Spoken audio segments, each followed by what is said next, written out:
And there are a couple of videos that are that Tech provides as supplements for this class. And I'm going to try to play those, but I'm a little nervous, like I told Tom a minute ago.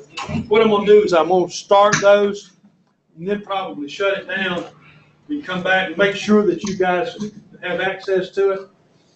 And if you do, then we'll go back and revert and try to play those for you. But the first one is entitled Pesticide Use in Virginia, and it's done by a lady that's the assistant director of the pesticide division up at Blacksburg. Her name is Pat Hipkins. So Tom, I'm going to try that, and then I'll shut it down and check with you and see if it's going to work. If not, because sometimes the audio between us doesn't work during these videos. So let's see if we can get this to work. Okay.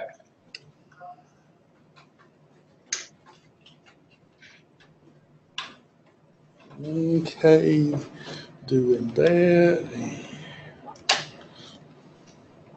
Welcome to Pesticide Use in Virginia, discussing the laws and regulations that affect pesticide use in the Commonwealth of Virginia.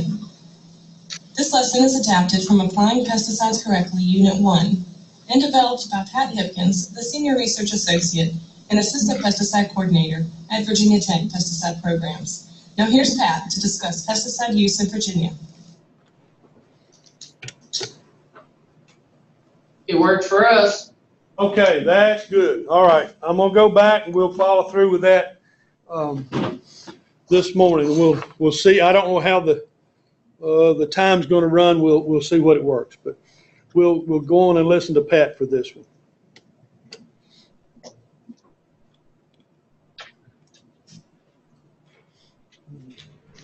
The main purpose of this discussion is to review the Virginia Pesticide Control Act and the regulations drafted under the Act that together govern pesticide management in Virginia. The objectives are to allow you to comply with Virginia laws and regulations by knowing what they are and knowing how to get more information. This is important whether you go to work in Virginia or in some other state, because each and every state does have specific state laws drafted for pesticides in addition to and conformance with Federal Insecticide, Fungicide, and Rodenticide Act. Like FIFRA, the Virginia Pesticide Control Act deals with general things like label requirements, misbranding, requires state registration of products, requires state applicator certification, and deals with violations and penalties. Another notable important point is that the Virginia Pesticide Control Act mandates that Virginia have a pesticide control board with broad powers to oversee pesticide use in the Commonwealth. The Virginia Pesticide Control Board is an independent group appointed by the governor. They have a very broad mandate, namely to manage pesticide use in Virginia. They have broad powers to promulgate regulations, including to register pesticides, license businesses, certify applicators, and establish categories and training requirements, revoke licenses, registrations, and certificates, establish fees, and require reporting, record keeping, or any other information to notify the public about pesticide use. The board directs the Virginia Department of Agriculture and Consumer Services Office of Pesticide Services staff to make sure that they get the job done. To date, 5 regulations have been drafted under the Virginia Pesticide Control Act. One is enforcement of the Virginia pesticide law.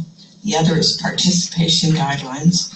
In other words, guidelines that direct the Office of Pesticide Services in communicating with the regulated community. And a fee regulation. Virginia Department of Ag and Consumer Services can charge for registration of products, licensing of businesses, and certifying applicators. There is also a business license requirement, and last but not least, regulations that govern certification and training, categories, procedures, etc. Under the direction of the Virginia Pesticide Control Board, and as mandated by the United States Environmental Protection Agency, Virginia Department of Ag and Consumer Services, Office of Pesticide Services are the regulators that enforce pesticide laws and regulations, federal and state, in the Commonwealth. At the federal level, there's a cooperative agreement between USDA and EPA, and similarly at the state level, Virginia Cooperative Extension partners with VDACs to provide outreach, education, and work with them on special projects dealing with pesticide safety and pesticide management. Now we'll discuss the legal obligations that impact all certified pesticide applicators in the Commonwealth of Virginia, and two obligations that are specific to licensed pesticide businesses. First, foremost, you must follow the label. The label is the law. Next, most people who use pesticides on the job in this state have to be certified. We'll talk about how to get certified, and once you are, how to keep your certificate in force. There are supervision requirements, and we'll discuss the terms and conditions that one applicator might supervise another. You must handle pesticides safely. You must keep accurate records for those types of pesticides that require them. You have to report accidents or incidents. And licensed pesticide businesses must have a license, a state pesticide license, and provide Virginia Department of Ag and Consumer Services with evidence that they have insurance to cover liability claims within limits. In Virginia, the definition of pesticide use is really rather broad. You're a pesticide user if, for compensation, you make recommendations about pesticide use and pest management. If you direct employees and tell them what to spray and when. If you mix and load for an applicator, if you're the actual applicator, or if you take care of rinsing out the containers and dealing with excess if there is any. You're considered a pesticide user.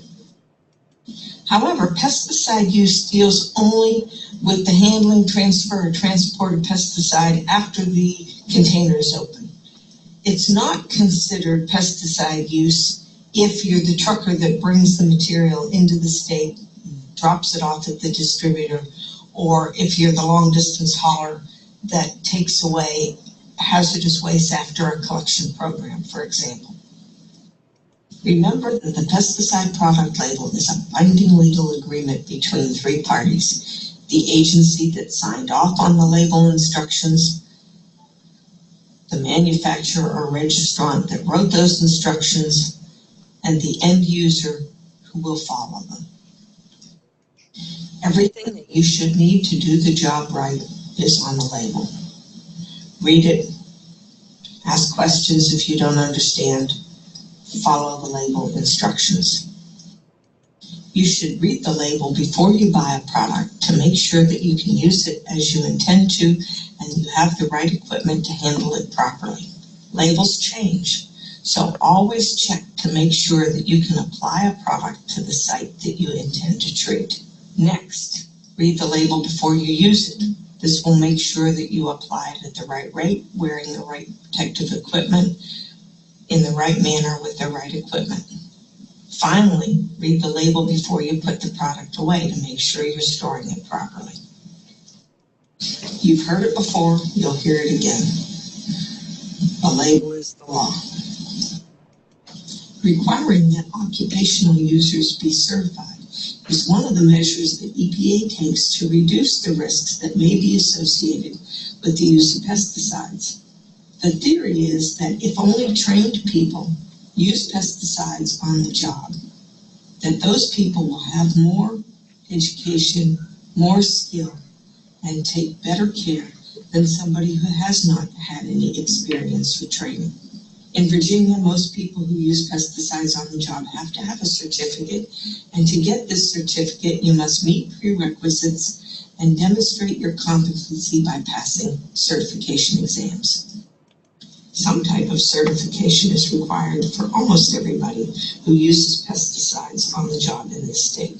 This is true for all of the government employees, all of the people who provide a service by applying pesticides for hire, and many others, including farmers.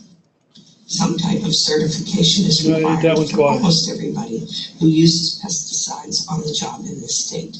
This is true for all of the government employees, all of the people who provide a service by applying pesticides for hire, and many others, including farmers.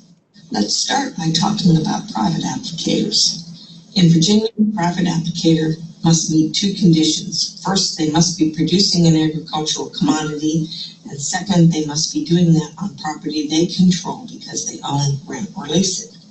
Agricultural producers, growers, must be certified only if they use restricted use pesticides.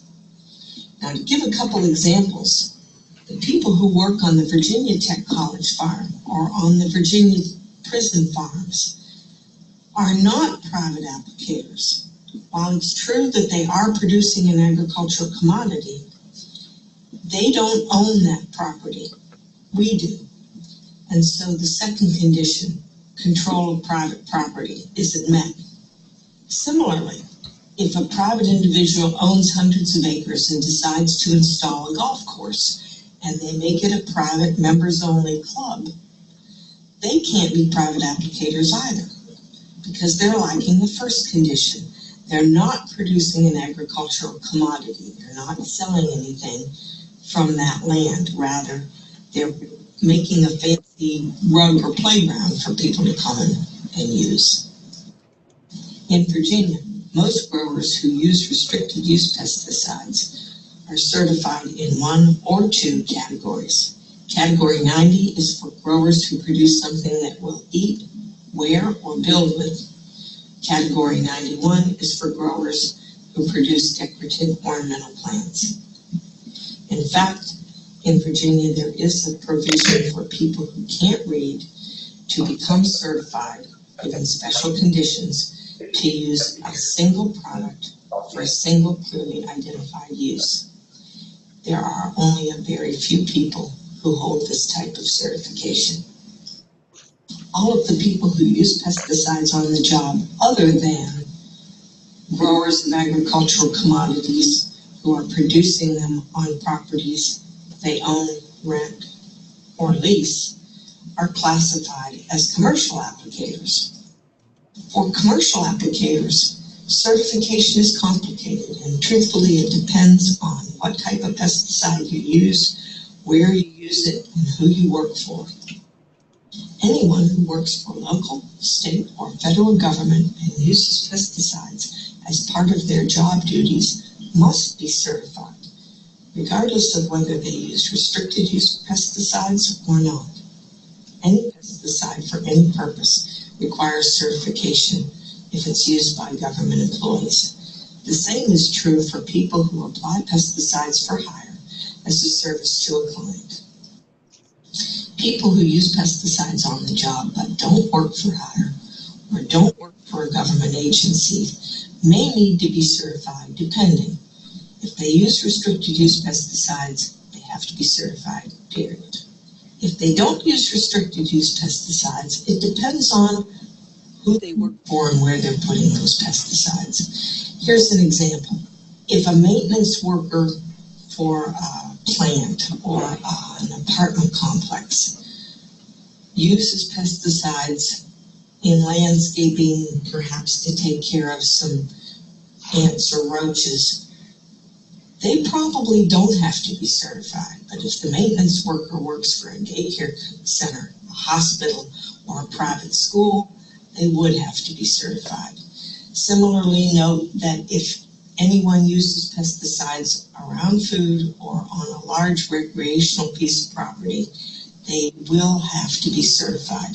The idea is if they use pesticides where the general public will come in contact with them, or if they use restricted use products, or if they use pesticides where somebody in a sensitive portion of the population might come in contact with them, certification is required. There are a few certification exemptions to take note of. One is that somebody who's brand new to the field may work uncertified under certain conditions while they acquire the experience that they need to sit for these certification exams. The other exemptions have been specially designated by the Pesticide Control Board because the board feels like these applications do not pose a risk to the general public's health and safety. Note that many of them have specific conditions and terms attached to them. There are 4 classes of commercial applicators. The first is government employee. Examples of those would be people who work for the Virginia Department of Transportation, people who work for Virginia Tech, people who work for the town of Blacksburg, public school employees, etc. The next are people who work for hire. They provide a service by making a custom application, whether it be to a home for lawn care, or to control pests within the home, or an agricultural applicator that a farmer might hire. Not for hire applicators are people who do many things as part of their job duties, one of which might be use pesticides. For example, a golf course superintendent is going to give directions as to the maintenance of the course, take care of mowing, fertilizing, but also pest management. Similarly, a maintenance worker in an industrial complex might spread gravel, plow snow, mow the grass, paint the building, change the light bulbs, but pesticide use, whether it's in the break room for roaches and ants or out in the yard for dandelions, might use pesticides. Last but not least, there is a class for people who were certified and have quit working in the field. For example, while they go to school, they can maintain their certificate and then reactivate it when they go back to work. For people who use pesticides on the job, other than ag production on private property, there are 2 certification options: registered technician and commercial applicator. A person who's hired to do a job that involves pesticide use but doesn't have any previous experience in handling pesticides can start as a registered technician. In fact, they can start by having 40 hours on-the-job training under the direct on-site supervision of a properly certified commercial applicator, and this has to take place within the first month of their employment. Now first, properly certified. It means that the applicator who's supervising this as yet uncertified person is certified in the category that corresponds to the type of work that the new hire does. For example, somebody who's hired to work for a lawn care service would need to be certified by somebody who has a certificate in turf pest control, but not public health, for example, or ag plant pest control. The next condition is that on-the-job training, the 40 hours is divided into 20 hours of actual supervised pesticide use, with the trainer close at hand on site, watching their every move and providing them feedback about what they're doing right and make sure if something goes wrong, they can fix it. Second of all, the other 20 hours is study of the Virginia Core Manual. This is all supposed to happen within the first month of employment, after which time the new hire can sit for the registered technician exam. The RT test demonstrates to the state of Virginia that this person has a grasp of basic safety. They demonstrate that they can use pesticides without hurting themselves or anyone or anything else. Registered technicians can follow the label. Some people are registered technicians for their whole career, but there are some limitations. Registered technicians can't use restricted use pesticides without being directly supervised by another commercial applicator, and they can't own or operate a pesticide business. Many professional applicators will opt to become commercial applicators. They will demonstrate competency in both core basic safety and in a particular niche or category of pesticide use. In Virginia, there's more than 20 different categories that somebody could become certified in. Many applicators hold more than one of these. But for example, somebody who does landscaping would be certified in 3A, ornamental pest control. A golf course superintendent would be certified in 3B turf, and somebody who does general landscaping may need to hold both of these certificates. You will see other options available for other uses or use patterns. It's important to note that the category exam involves more than basic safety, but rather category-specific pest management decisions, knowledge about hazards, identification of particular pests, and pest management methods that are unique to that category and use pattern. Individuals who have the prerequisites may apply to sit for the certification exams. The Virginia Department of Agriculture and Consumer Services will issue an authorization letter to qualified applicants. You may take this authorization letter and a picture ID to one of the exam centers around the state to sit for the exams. Exams are given at all the Department of Motor Vehicle offices with customer service centers around the Commonwealth, as well as at a few other sites. In addition, growers who wish to become certified can take the private applicator exam at their local extension office by appointment. Prior authorization is not needed for growers who exercise this option. Once certified, people who use pesticides on the job must keep that certificate in force. Everything in Virginia is on a biennial or 2-year cycle. Private applicators renew and recertify in one fell swoop by attending continuing education courses. Generally, these are offered at the county level, and you can check with your local extension office to see about availability. Commercial applicators and registered technicians have 2 things to do to keep their certificate in force. First, they must participate in continuing education by attending a recertification course at least once every 2 years. In addition, on a biennial basis, they must respond to and return a renewal notice that they get from VDACS by sending it back to Office of Pesticide Services. And many of these people, all that aren't government employees, in fact, also have to pay a renewal fee. So, in summary, private applicators attend continuing education. That keeps their certificate in force. Commercial applicators must attend continuing education, but also must check in with Richmond on a biennial basis by submitting a renewal form and, if required, paying a renewal fee. This calendar outlines what happens when. Please note that private applicators, compared to commercial applicators and registered technicians, are on a slightly different schedule. Private applicator certificates expire December 31st, whereas commercial applicator and registered technician certificates expire June 30th.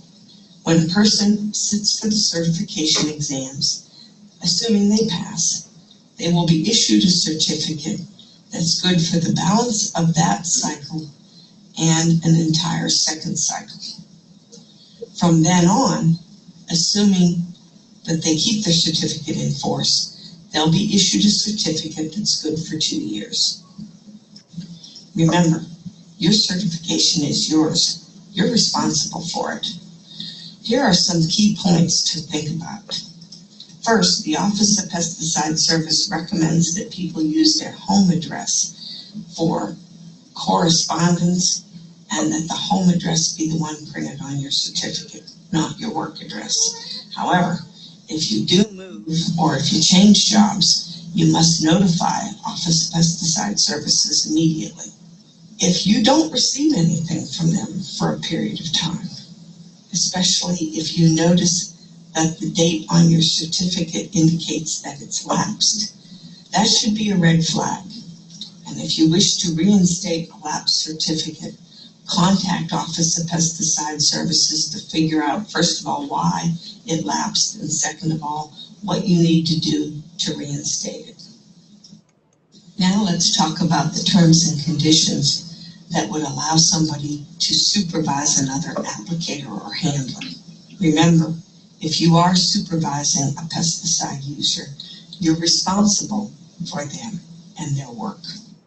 As discussed, a new hire without experience who's in training to sit for the registered technician exams must work under the direct on-site supervision of a commercial applicator who's certified in a category that matches the use pattern of the work the new hire will perform.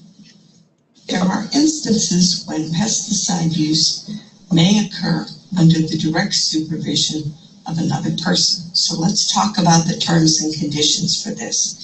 First of all, direct supervision is the act or process that allows a pesticide application to take place when it's directed by a competent, properly certified applicator who's responsible for that application. Next, the person who's in charge must be accessible. Many of the VDAX investigators that I've dealt with use what they call the 5-minute rule. If the supervisor isn't on site, they'll give the person who's making the application 5 minutes to get in touch with them, either by phone or radio contact, or by hailing them and getting them to come to the place of application. A properly certified registered technician can use general pesticides without supervision, but they must be directly supervised when they're using restricted use products. In this case, both people are certified and both people share liability and responsibility, but the commercial applicator is in charge when a restricted use product is involved. Farmers are allowed to have uncertified but competent employees apply restricted use pesticides under their direct supervision on the farm in the production of an agricultural commodity. Pesticide users have an obligation to see that pesticides are used safely, and the Virginia enforcement regulation has some specific language that goes beyond what the label requires to ensure that this happens. First of all, in this state, secondary containers for either concentrate or end-use solutions may require secondary labeling. You can consult your handout for terms and conditions or consult the Virginia enforcement regulation itself. Also note that the enforcement regulation has language about handling, storage, disposal, and proper use of application equipment. And while in general sometimes this is rather vague, it can be used to ensure that pesticides are used safely and properly. For example, we don't have specific storage regulations saying that you must have, for example, explosion-proof cabinet, impervious shelving, diking, etc. But if an investigator visits the site where pesticides are in poor condition because of the way they're stored, there's enough language and teeth in the enforcement regulation to make sure that something happens. Similarly, application equipment can't be dribbling as you drive down the highway. All of these would result in a citation under the enforcement regulation. Virginia regulations require that pesticide businesses keep records of the restricted use products they sell, and commercial applicators keep records of the restricted use products they apply. Records must be maintained for 2 years. Note that there are some regulations that may change in the near future that will require record keeping for all pesticides, not just restricted use products. But at this point, commercial applicators and pesticide businesses must keep records of only those products that are designated as restricted use. Pesticide businesses that sell restricted use products must record who got what, how much, and when. In addition, they must ensure that the certification of the purchaser and the product that they're buying match. For example, in order to purchase a fumigant, an applicator should be certified in either 1C, fumigation of soil and agricultural products, or 7C, non-ag fumigation. Private applicators have record-keeping responsibilities too. There are 2 federal laws that impact them. The first is the USDA Farm Bill, which requires growers to keep records of all restricted use pesticide applications and keep them for 2 years. The second is the Worker Protection Standard that impacts growers who hire farm workers. These growers have to keep and post records of all pesticides applied on the farm for a given period of time. Farmers who hire commercial applicators must be sure to communicate with them and obtain the information they need to keep records. Similarly, in the case of the USDA Farm Bill records, Virginia Department of Agriculture and Consumer Services may come to the commercial applicator to inspect and ensure that the records are in place. The specific data elements for commercial applicator records mandated by the state of Virginia, Farm Bill records mandated by federal regulation, and worker protection records all have different data elements. You can check your handout to see who has to keep what and for how long. Accidents or incidents involving pesticides that may pose a threat must be reported to the Virginia Department of Agriculture and Consumer Services. Initial notification must be made promptly within 2 days, and if required, a written report submitted within 10. Now, what's a threat? I'll give you some general guidance. If the incident is a spill, for example, and it's a very small volume, confined to a small area, and you can handle it and clean it up, you probably don't need to report that. But if it's off your property, or if it's large, or if the potential's there for other people to be affected, better to report it and better to be safe than sorry. The Virginia Department of Agriculture would rather tell you, okay, thanks for letting us know. That's not anything that is severe enough to require a written report, than to not report it and have it reported in turn by a client, a coworker, an employee, or a neighbor.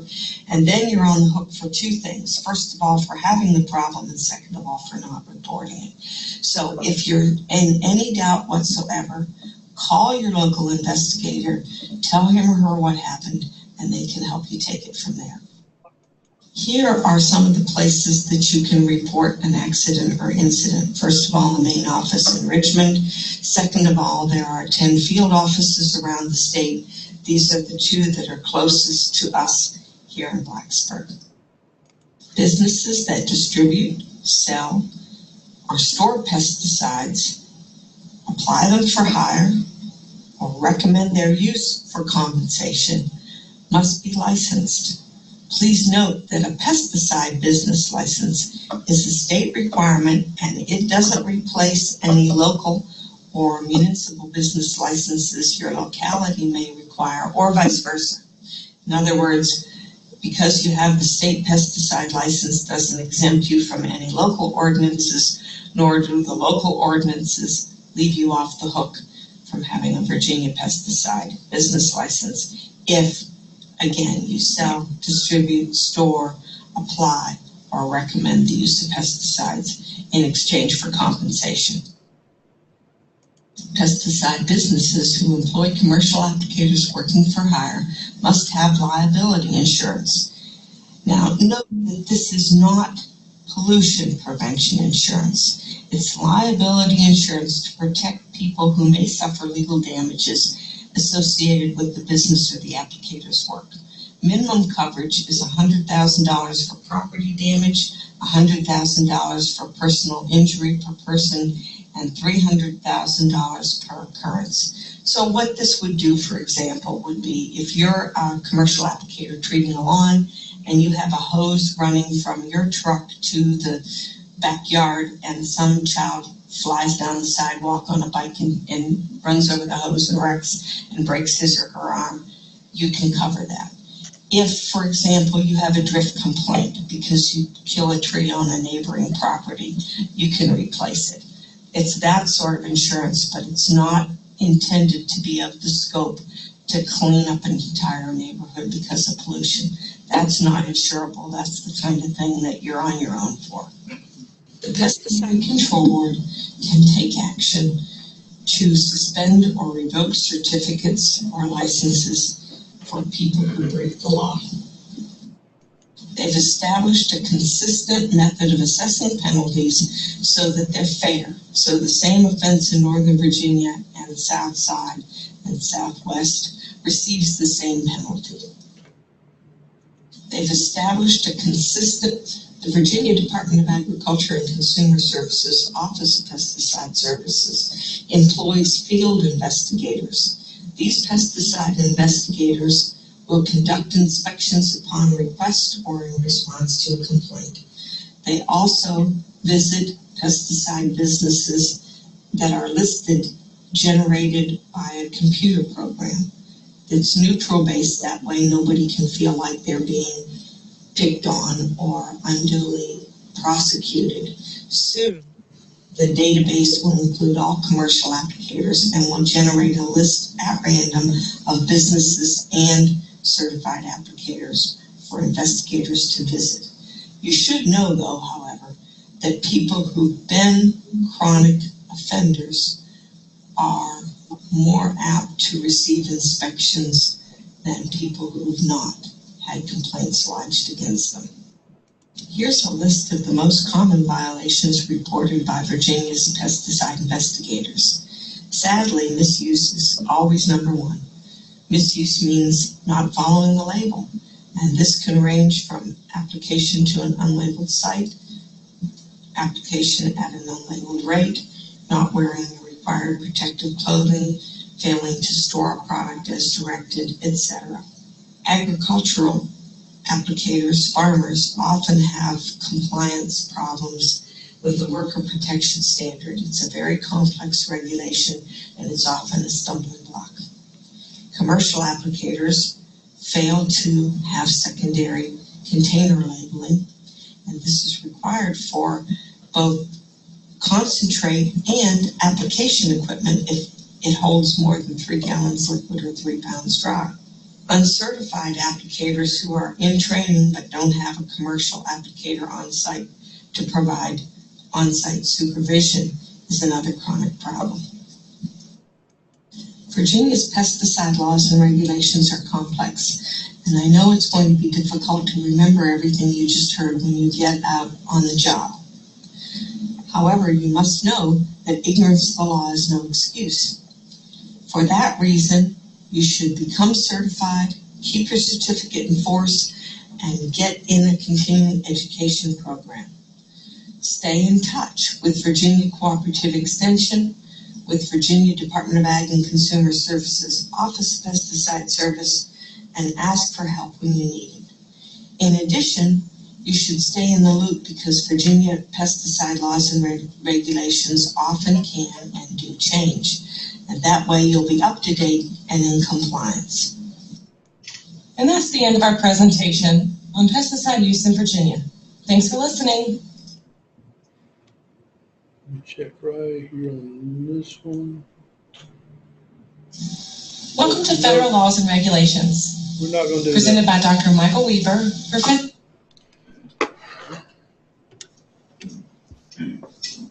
Okay, that was the tech presentation on the state laws. I just checked, and the one on federal law is 50 minutes, and we won't have time to do that today. So, did you have any questions out of what Ms. Pat had to contribute there? Did she create any elements of concern for you? I do have a question. She briefly mentioned that there are some people who are unable to read can hold licenses. What was that? That's an exemption that is made for maybe a situation where a person had, because of conditions in his past, did not gain the ability to read, but still is employed, and that would be an exemption that they gave them specific training to apply a single material in a single manner in a single situation to improve their ability to be employed. So it would be just an exemption. That's one of the things. So it's rare. I've never known of one, but she does include it in that. Because there obviously is at least one person out there. Well, there's more than that, I'm sure. We're talking about the entire state. So the idea of it is for the State Pesticide Board and the regulatory services to be able to have a mechanism for pesticides to be applied by individuals who need to, in specific situations. And this one is very well defined. She emphasized it would be a unique situation for a particular chemical, single chemical. So, okay? Okay, was that Tyler who was asking that question? Yes. Yeah, I thought I recognized his voice. Tyler, one thing you'll learn if you end up taking a law class or something is you cannot make the assumption that somebody knows how to read. So even things like trespassing signs and that kind of stuff, you've got to make it clear because everybody we know knows how to read, but there are people that don't know how to read, and then people who specifically don't know how to read English either. So accommodations have to be made one way or another for these people to function. And it's possible that they know how to read the words, but not interpret them. Yeah. Not know what they mean. So, you know, it's an effort by the Virginia Pesticide Regulatory Board to make sure that they don't impede a person's ability to make a livelihood for themselves. All right, and I did have a second question. I had noticed kind of a common thing how the label is well interpreted as the law. Well, it is the law.